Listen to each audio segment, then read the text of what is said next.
हाँ जी साथियों, नमस्कार। स्वागत है आप सभी विद्यार्थियों का करियर इन कंपटीशन की इस प्रतिष्ठित मंच पर, जहां मैं लवगिरी एक बार दोबारा उपस्थित हूं आप लोगों के बीच में स्टैटिक जीके का एक इंपॉर्टेंट टॉपिक लेके। आज हम डिस्कस करेंगे आप लोगों से। जो डिस्कशन का टॉपिक रहेगा वो रहेगा एलिफेंट रिजर्व के बारे में। आज हम चर्चा करने जा रहे हैं एलिफेंट रिजर्व के ऊपर। ठीक है, तो आपके हाथी संरक्षित क्षेत्र कौन कौन से हैं उसके ऊपर आज हम लोग चर्चा करेंगे। तो स्वागत है आप सभी विद्यार्थियों का आज के सेशन में। जैसा कि आप देख पा रहे होंगे हाथी का फोटो लगा हुआ है, तो आज का हमारा चर्चा रहेगा एलिफेंट रिजर्व से रिलेटेड। क्लियर? तो फटाफट देखेंगे। इसमें पहला है, अगर हम हाथी की बात करें तो ये एक स्तनधारी जीव होता है और विश्व में कुल 3 प्रकार के हाथी पाए जाते हैं। टोटल दुनिया में कितने तरह के हाथी हैं? 3 तरह के हाथी हैं।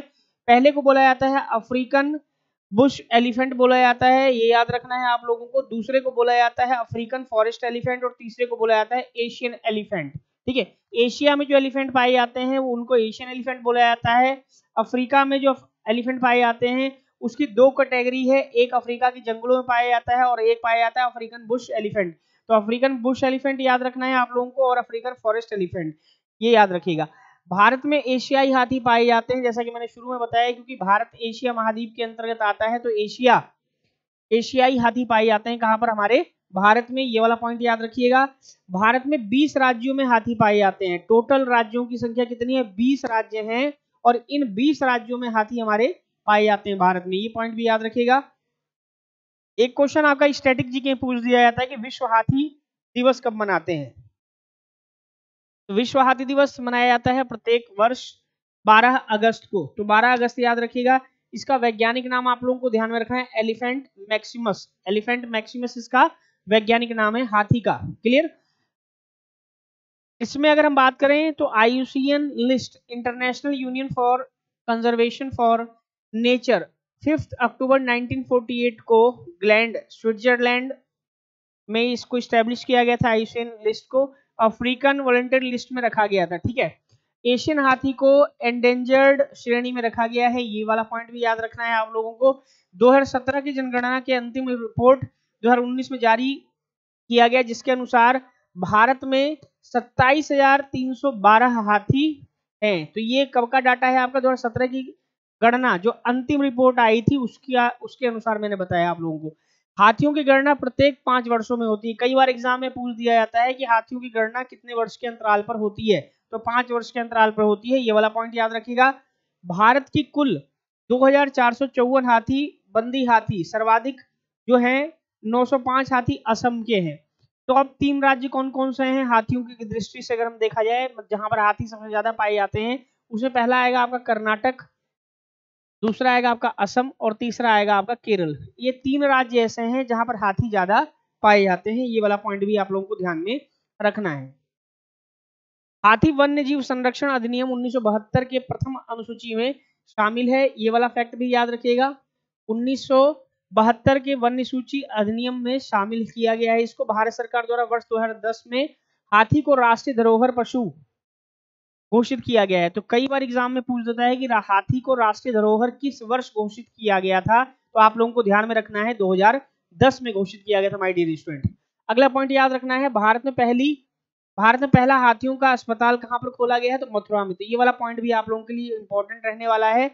हाथियों के लिए पहला अस्पताल कहां खोला गया? यूपी में। यूपी में कहा? मथुरा याद रखिएगा। हाथी पुनर्वास केंद्र कोयम्बटूर में है, जो आपकी केरल में है। पहला हाथी स्मारक कहां बनाया गया है? आगरा मथुरा हाईवे पे। ये वाला फैक्ट भी याद रखिएगा, ये भी इंपॉर्टेंट पॉइंट रहेगा स्टैटिक जीके का। एमजीओ वाइल्ड लाइफ एसओएस द्वारा निर्मित जो है आपका एलिफेंट कॉरिडोर, हाथी गलियारा बोलते हैं, भूमि की एक पतला हिस्सा होता है जो कि 2 हाथियों के निवास स्थान को जोड़ता है। भारतीय वन्यजीव ट्रस्ट के अनुसार भारत में 108 एलिफेंट कॉरिडोर है। तो कई बार पूछ दिया जाता है कि भारत में कितने एलिफेंट कॉरिडोर हैं? तो 101 एलिफेंट कॉरिडोर हैं भारत में। ये वाला पॉइंट आप लोगों को ध्यान में रखना है। अगले पॉइंट की ओर चलते हैं। अगला पॉइंट क्या है आपका? भारत सरकार द्वारा 1992 में हाथियों के संरक्षण, मानव हाथी संघर्षों और बंदी हाथियों के लिए प्रोजेक्ट एलिफेंट शुरू किया गया था। तो प्रोजेक्ट एलिफेंट याद रखना है आप लोगों को, शुरू किया गया। भारत के कर्नाटक, केरल एवं झारखंड राज्य का ये क्या है? देखो, केरल हो गया, झारखंड हो गया और एक है आपका कर्नाटक। ये 3 राज्य ऐसे हैं जहां का राजकीय पशु है आपका हाथी। ये वाला पॉइंट भी आप लोगों को ध्यान में रखना है माय डियर स्टूडेंट। भारत का पहला एलिफेंट रिजर्व सितंबर 2001 में झारखंड राज्य में है आपका सिंह भूमि एलिफेंट रिजर्व बना था, ये पॉइंट याद रखना है। भारत का 30वां एलिफेंट रिजर्व नागालैंड में है, ये याद रखिएगा। सिंगफन, ये याद रखना है, 2018 में इसको बनाया गया था। अक्टूबर 2022 में उत्तर प्रदेश राज्य के पीलीभीत जिले में दुधवा व पीलीभीत टाइगर रिजर्व में तराई एलिफेंट रिजर्व को भारत के 32वें व उत्तर प्रदेश के दूसरे एलिफेंट रिजर्व के रूप में घोषित किया गया था। 3049 वर्ग किलोमीटर क्षेत्र में ये फैला हुआ है, ये वाला पॉइंट आप लोगों को ध्यान में रखना है। कर्नाटक मैसूर एलिफेंट रिजर्व भारत का सबसे बड़ा एलिफेंट रिजर्व है, इंपॉर्टेंट पॉइंट रहेगा। नागालैंड का इंटकी एलिफेंट रिजर्व सबसे छोटा एलिफेंट रिजर्व है, ये भी याद रखिएगा, जो कहां पर है आपके नागालैंड में। तो नागालैंड का कौन सा इंटकी एलिफेंट रिजर्व, ये क्या है, सबसे छोटा। और सबसे बड़ा कौन सा है, ये है आपके कर्नाटक में। ये वही कर्नाटक है जहां का राजकीय पशु क्या है, आपका हाथी ही है, ये वाला पॉइंट भी याद रखना है आप लोगों को।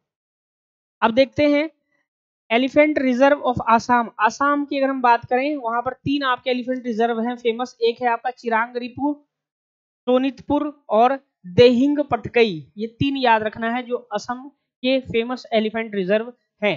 अगले राज्य की ओर चलते हैं। अगला राज्य है, कुछ में जाने से पहले 2 और याद रखिएगा, कार्बी एंगलोंग धनसिरी, ये भी आपका असम में ही है।